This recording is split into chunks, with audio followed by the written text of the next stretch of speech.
Friends, welcome to my channel. അപ്പോൾ എൻ്റെ channel subscribe ചെയ്തവരൊക്കെ subscribe ചെയ്യാം കേട്ടോ. അപ്പോൾ ഇന്ന് ഞാൻ വന്നിട്ടുള്ളത് മലയാളം സീസൺ 7 ബിഗ് ബോസിൻ്റെ വീക്കെൻഡ് റിവ്യൂ ആണ്. ഞാൻ സാറ്റർഡേ എപ്പിസോഡിൻ്റെ റിവ്യൂ ഇട്ടിട്ടുണ്ടായിരുന്നില്ല. അപ്പോൾ ഞാൻ വിചാരിച്ചു സാറ്റർഡേ സൺഡേയും കൂടെ ഒരുമിച്ചിടാമെന്ന്. അപ്പോൾ നമ്മൾ കഴിഞ്ഞ ആഴ്ച, അതായത് സാറ്റർഡേ സൺഡേയിൽ മെയിനായിട്ട് കണ്ടിരുന്നത് ഈ പറഞ്ഞ പോലെ ലാസ്റ്റ് വീക്കിലുള്ള ടാസ്കുകളെ കുറിച്ചിട്ടൊക്കെ ഉള്ളതായിരുന്നു. ലാലേട്ടൻ എല്ലാവരോടും ചോദിക്കുകയാണ് പാവ ടാസ്കിൻ്റെ കുറിച്ചിട്ട്. അതിൻ്റെ ഇടയിലുണ്ടായിരുന്ന എന്താ പറയുക, അക്ബറും അതേപോലെ അനുമോളും തമ്മിലുള്ള ഇഷ്യൂ, അതേപോലെ അനീഷ് തമ്മിലുള്ള ഇഷ്യൂ, ഇതിനെക്കുറിച്ചിട്ടൊക്കെയാണ് ഡിസ്കസ് ചെയ്തിരുന്നത്. പിന്നെ അക്ബറിൻ്റെ പാവ ആരെടുത്തുകൊണ്ട് പോയി, അതിനെക്കുറിച്ചിട്ടൊക്കെ ആയിരുന്നു. അപ്പോൾ ആദിലാണ് എടുത്തുകൊണ്ട് പോയത് എന്നൊക്കെ പറഞ്ഞു. പിന്നെ നവീൻ എടുത്തു എന്നും അങ്ങനെയും പറഞ്ഞിട്ടുണ്ടായിരുന്നു. അപ്പോൾ അതിനെക്കുറിച്ചിട്ടൊക്കെ ആയിരുന്നു ക്ലാരിറ്റി പറഞ്ഞിരുന്നത്. പിന്നെ അത് കഴിഞ്ഞിട്ട് അവസാനം പറയുന്നുണ്ട്, കാരണം എടുക്കില്ല എന്ന് പറഞ്ഞിട്ടും ആദില ഫെയർ ഗെയിം കളിച്ചില്ല എന്ന് പറഞ്ഞിട്ട് അക്ബർ പറയുന്നൊക്കെ ഉണ്ടായി. ഒരു കോർട്ട് ഡ്രാമ പോലെയൊക്കെ ആയിട്ട് എന്താ പറയുക സെറ്റപ്പ് ചെയ്തിരുന്നു വീട്ടിനകത്ത്. പിന്നെ അതിനുശേഷം പിന്നെ നമ്മൾ കണ്ടിരുന്നത് ആദ്യത്തെ ആ ഒരു കോയിൻ ടാസ്കിൽ കോയിൻ ഒളിപ്പിച്ച് വെച്ചതിനെ കുറിച്ചിട്ട് ലാലേട്ടൻ ചോദിക്കുന്നുണ്ട്. എന്താ എല്ലാവർക്കും കിട്ടിയ പണികളും അങ്ങനെ കാര്യങ്ങളൊക്കെ. അപ്പം മൊത്തത്തിലെ ടാസ്കിനെ കുറിച്ചിട്ടായിരുന്നു ലാലേട്ടൻ പറഞ്ഞിരുന്നത്. പിന്നെ ബോൾ പിടിക്കുന്നതിനെ കുറിച്ചിട്ട്, അവർക്ക് ഫസ്റ്റ് കൊടുത്ത ടാസ്ക് ബോൾ പിടിക്കുന്നതാണ് മോളിന്ന്. അപ്പോൾ അതിനെക്കുറിച്ചിട്ടും, അതേപോലെ ആ സമയത്ത് അനുമോള് സാധാരണ എല്ലാവരും ഫിസിക്കൽ ഗെയിമിൽ അങ്ങനെ ഒരു ഡ്രസ്സാണ് യൂസ് ചെയ്യുക. ഇത് അനുമോള് സാരി എടുത്ത് കളിച്ചതിനെ കുറിച്ചിട്ടൊക്കെ ലാലേട്ടൻ ചോദിക്കുന്നുണ്ട്. ഫിസിക്കൽ ഗെയിമിന് പറ്റിയൊരു ഡ്രസ്സാണെന്നൊക്കെ പറയുന്നുണ്ട്. പിന്നെ അതെല്ലാം കഴിഞ്ഞു. അതിനുശേഷം പിന്നെ ലാലേട്ടൻ ഡിസ്കസ് ചെയ്തിരുന്നത് ക്യാപ്റ്റൻസിനെ കുറിച്ചിട്ടായിരുന്നു കഴിഞ്ഞ വീക്കിലെ. അപ്പോൾ അനീഷ് ആസ് യൂഷ്വൽ എല്ലാവരെയും ഒട്ടും നല്ല ക്യാപ്റ്റൻസി അല്ല എന്ന് പറഞ്ഞിട്ടുണ്ട്. പിന്നെ മൊത്തത്തിൽ സാബുമാൻ്റെ ക്യാപ്റ്റൻസി കുറച്ചൊരു ഇതായിരുന്നു. പക്ഷെ എന്നാൽ പോലും അത്ര മോശം എന്ന് പറയാൻ പറ്റില്ല എന്ന് എനിക്ക് തോന്നുന്നു. കാരണം രാവിലെ യോഗ കൊണ്ടുവന്നു. പിന്നെ മീറ്റിംഗ്, ഈ പറഞ്ഞ പോലെ എല്ലാ ക്യാപ്റ്റൻസും മീറ്റിങ്ങും വെക്കാം എന്ന് പറയും. പക്ഷേ ഓരോരോ ഇഷ്യൂവും ഓരോരോ ഫൈറ്റും വരുമ്പോൾ ആ ഒരു മീറ്റിങ്സ് അവർക്ക് നടത്താൻ പറ്റാത്ത ഒരു സിറ്റുവേഷൻ വരികയാണ്. അപ്പോൾ എന്താണെങ്കിലും ഒരുവിധം ചില ആൾക്കാർ നല്ലതാണെന്ന് പറയുന്നുണ്ട്, ചില ആൾക്കാർ നല്ലതല്ല പറയുന്നത്. അങ്ങനെ പല പല അഭിപ്രായങ്ങളായിരുന്നു സാബുമാൻ്റെ ക്യാപ്റ്റൻസിനെ കുറിച്ചിട്ട്. പക്ഷെ എന്നാലും കുഴപ്പമില്ലാണ്ട് അങ്ങ് പോയി, ഒരു ഒഴുക്കിലങ്ങ് പോയി എന്ന് എനിക്ക് തോന്നി.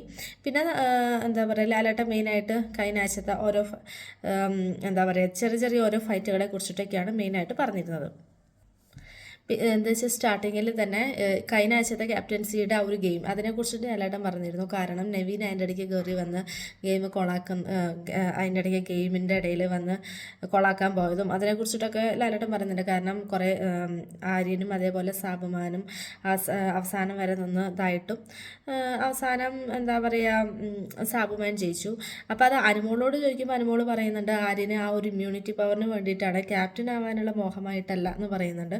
അപ്പോൾ അത് കറക്റ്റാണ്. കാരണം ലാലേട്ടൻ തിരിച്ചും ചോദിക്കുന്നുണ്ട്, കാരണം ക്യാപ്റ്റനായിട്ട് ഇമ്മ്യൂണിറ്റി പവർ വേണ്ട എന്ന് ആരെങ്കിലും വെക്കുമോ? കാരണം മെയിനായിട്ടുള്ളൊരു അജണ്ട എന്ന് പറയുമ്പോൾ ഇതാണ്. അത് എന്താ പറയുക, ഇപ്പം അനുമോളാണെങ്കിലും ക്യാപ്റ്റൻ ആവണം, പക്ഷേ ഇമ്മ്യൂണിറ്റി പവർ വേണ്ടെന്ന് ആരും വെക്കില്ല. അത് സേഫ് സോണായിട്ടാണ് ഒരാഴ്ചത്തേക്ക്.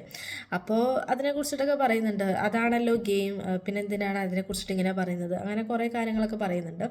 പിന്നെ നമ്മൾ കണ്ടത് ടിക്കറ്റ് ടു ഫിനാലയുടെ എന്താ പറയുക ഇന്നലെ ഇതായിരുന്നു. അപ്പോൾ അതിൻ്റെ ഫ്ലാഗ് ഹോസ്റ്റിംഗ് പോലെ അവർക്കൊരു ഗെയിം കൊടുത്തിരുന്നു. അപ്പോൾ ആ ഗെയിമിനകത്ത് എനിക്ക് തോന്നുന്നു നിവിനാണ് എന്താ പറയുക ജയിച്ചത്. കാരണം 4 സെക്കൻഡിന്, അല്ലെങ്കിൽ ആദിലായിരുന്നു ജയിക്കേണ്ടത്. പക്ഷേ 10 സെക്കൻഡാണ് മറ്റോ നിവിൻ, ആദില 14 സെക്കൻഡാണ് എടുത്തത് അത് കംപ്ലീറ്റ് ചെയ്യാൻ.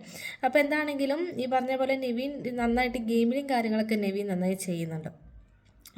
ഇപ്പം ഞാൻ പേഴ്സണലി വിചാരിച്ചത് അനീഷ് അല്ലെങ്കിൽ ആര്യൻ അല്ലെങ്കിൽ അക്ബർ, ഇവരാരെങ്കിലൊക്കെ ആയിരിക്കും. പക്ഷെ നിവിനാവും എന്താ പറയുക അതിനകത്ത് വിൻ ചെയ്യാന്നുള്ളത് ഞാൻ ഒട്ടും പേഴ്സണലി വിചാരിക്കാത്തൊരു കാര്യമായിരുന്നു. അപ്പോൾ എന്താണെങ്കിലും എന്താ പറയുക നിവിൻ അതിൻ്റേതായിട്ടുള്ള ഒരു അഡ്വാൻറ്റേജ് കിട്ടും ടിക്കറ്റ് ഫിനാലയിൽ. അതേപോലെ ആര്യനും കിട്ടും. കാരണം കഴിഞ്ഞ ആഴ്ചത്തെ ടാസ്കിനകത്തെന്ന് പറയുന്നുണ്ട് ആര്യനും കിട്ടും അതിൻ്റെ ഒരു ഗുണം. അപ്പോൾ ഇതൊക്കെയായിരുന്നു ഇന്നലത്തെ നമ്മുടെ മെയിൻ എപ്പിസോഡിൽ കണ്ടിരുന്നത്. പിന്നെ നമ്മൾ മെയിൻ കണ്ടത് എവിക്ഷനാണ്. ലക്ഷ്മിയാണ് പോയത്. എനിക്ക് തോന്നുന്നു ലക്ഷ്മി കുറേ എല്ലാ ആഴ്ചകളും വന്നിട്ടുണ്ട്. ലക്ഷ്മി വീട്ടിനകത്ത് വന്നിട്ടുള്ള എല്ലാ ആഴ്ചയും വന്നിട്ടുണ്ട്. അപ്പോൾ ആദ്യത്തെ ആഴ്ചകളിലൊക്കെ ആ വീട്ടിനകത്തുള്ള ആൾക്കാരും വിചാരിച്ചിട്ടുണ്ടാവും ലക്ഷ്മി പോകാൻ ചാൻസ് ഉണ്ട് എന്നുള്ളത്. പക്ഷേ ലക്ഷ്മിനെ മറ്റുള്ള ഹൗസ് മേറ്റ്സ് ആണ് അധികം പോയിരുന്നത്. ലക്ഷ്മി എന്താണെങ്കിലും ലക്ഷ്മിക്ക് ഇത്രയും വീക്ക് അവിടെ നിൽക്കാൻ പറ്റി. വൈൽഡ് കാർഡ്സിൽ എനിക്ക് തോന്നുന്നു ബാലൻസ് ഉള്ളത് സാബുമാൻ മാത്രമാണ്. അതിനിപ്പോൾ സാബുമാൻ കഴിഞ്ഞ ആഴ്ച എവിക്ഷനിൽ വന്നിട്ടുണ്ടെങ്കിൽ എനിക്ക് തോന്നുന്നു ലക്ഷ്മി ആവില്ല അധികം പോവുക, സാബുമാനായിരിക്കും പോകാൻ ചാൻസ് ഉണ്ടായിരുന്നത് എനിക്ക് തോന്നുന്നു. എന്താണെങ്കിലും നെക്സ്റ്റ് വീക്ക് എന്താ പറയുക സൗമൻ വരാൻ ചാൻസ് ഉണ്ട്, എനിക്കറിയില്ല, മേ ബി വരാം. എന്താണെങ്കിലും എന്താ പറയുക ലക്ഷ്മി പക്ഷേ അവിടെ നിന്ന ദിവസങ്ങളിൽ ലക്ഷ്മിയുടെ ആയിട്ടുള്ള എല്ലാ അഭിപ്രായങ്ങളും പറഞ്ഞിട്ടുണ്ട്. നല്ലൊരു കണ്ടസ്റ്റൻ്റ് ആയിരുന്നു, നല്ലൊരു ഗെയിമറായിരുന്നു. കുറേ എന്താ പറയുക മെയിൻ ഗെയിം ലക്ഷ്മീനേതായിട്ട് കുറേ നെഗറ്റീവ്സൊക്കെ വന്നിട്ടുണ്ടെങ്കിൽ പോലും അതൊന്നും നേരെ ഐ ഡോണ്ട് കെയർ എന്ന് പറഞ്ഞൊരു ആറ്റിറ്റ്യൂഡിൽ ഗെയിമിനെ മാത്രം ഫോക്കസ് ചെയ്തിട്ട് അയാളുടെ അഭിപ്രായങ്ങളും എല്ലാം നന്നായി പറഞ്ഞിട്ടുണ്ട്. പിന്നെ ആകെ കൂടുതലൊരു നെഗറ്റീവ് എന്ന് പറയുമ്പോൾ എന്താ പറയുക മറ്റുള്ളവരുടെ കാര്യത്തിൽ കൂടുതൽ ഇടപെട്ടു, അതാണ് എനിക്ക് തോന്നുന്നു. ഇപ്പോൾ ഒനിയിലായിട്ടുള്ളൊരു ഇഷ്യൂ മോസ്റ്റ്ലി വരാൻ കാരണം മസ്താനയുടെ ആ ഒരു ഇത് പറയുന്നതിന് ശേഷമാണ്. മസ്താനയുടെ ആ ഒരു കാര്യം ഇത്ര ഏറ്റുപിടിച്ചില്ലെങ്കിൽ ഒനിയിലായിട്ട് ഒരു ഇഷ്യൂ വന്നിട്ടുണ്ടാവില്ല. അപ്പോൾ അതേപോലെ അനുമോൾക്ക് വേണ്ടി ഒരിക്കൽ എന്തിനോ വേണ്ടി സംസാരിച്ചു, ഷാനവാസിൻ്റെ അടുത്ത് എന്താ ഫൈറ്റ് ഉണ്ടാക്കി ആ ജയിൽ ടാസ്കിൻ്റെ ഇടയ്ക്ക്. അപ്പോൾ ഇതൊക്കെ ഒരു ആവശ്യമില്ലാത്തൊരു ഇഷ്യൂ ആണ്. ലക്ഷ്മിയുടെ മാത്രം എന്താ പറയുക മറ്റുള്ളവരുടെ ഇഷ്യൂ അവരെക്കാട്ടിലും കൂടുതൽ എന്താ പറയുക അതിനെ ഫോക്കസ് ചെയ്തിട്ട് അതിനെക്കുറിച്ചിട്ട് ഇങ്ങനെ പറയുമ്പം ലക്ഷ്മിയുടെ അടുത്താണ് ഓപ്പോസിറ്റ് ഇരിക്കുന്ന ആൾക്ക് കൂടുതലും ഇത് വരുന്നത്. അങ്ങനെ 1-2 ഇഷ്യൂസൊക്കെ വന്നിട്ടുണ്ട് എന്നല്ലാണ്ട് ലക്ഷ്മി നല്ലൊരു ഗെയിമറായിരുന്നു, നല്ലൊരു ഡിസേർവിങ് ആയിരുന്നു. എനിക്കിതിന് ടോപ്പ് 5-ൽ എത്തേണ്ട ഒരാളായിരുന്നു എന്ന് എനിക്ക് തോന്നി. അപ്പോൾ ഇതൊക്കെയാണ് ഇന്നലത്തെ നമ്മുടെ എപ്പിസോഡിൽ കണ്ടത്. അപ്പോൾ ഇന്നത്തെ ഇതിൽ പ്രൊമോ എനിക്ക് തോന്നുന്നു അധികം കണ്ടിട്ടുണ്ടാവുമായിരിക്കും. ഇന്നത്തെ പ്രൊമോയിൽ കാണിക്കുന്നുണ്ട് ഓപ്പൺ നോമിനേഷനാണ്. ഓരോരോ സമയത്ത് ഓരോരുത്തരുടെ പേര് വിളിക്കുമ്പോൾ അവരവരുടേത് പറയണം. അപ്പോൾ നമുക്കറിയാം ഇനിയിപ്പം ഈ വീക്ക് മുതൽ ടിക്കറ്റ് ഫിനാലെ ഇത് തുടങ്ങുകയാണ്. പേഴ്സണൽ ഗ്രൂപ്പ് ഗെയിം ആവില്ല, ഇനി എല്ലാവർക്കും പേഴ്സണൽ ടാസ്ക് ആയിരിക്കും. അപ്പോൾ നമുക്ക് കണ്ടറിയാം എന്തൊക്കെയാണ് നടക്കുന്നത് എന്നുള്ളത്. അപ്പോൾ എൻ്റെ വീക്കെൻഡ് റിവ്യൂ ഇത്രയേ ഉള്ളൂ. അപ്പോൾ എൻ്റെ ചാനൽ സബ്സ്ക്രൈബ് ചെയ്തവർക്ക് സബ്സ്ക്രൈബ് ചെയ്യാം കേട്ടോ. അപ്പോൾ ഇത്രയേ ഉള്ളൂ, ബൈ. പിന്നെ എല്ലാവർക്കും ഹാപ്പി ദിവാലി.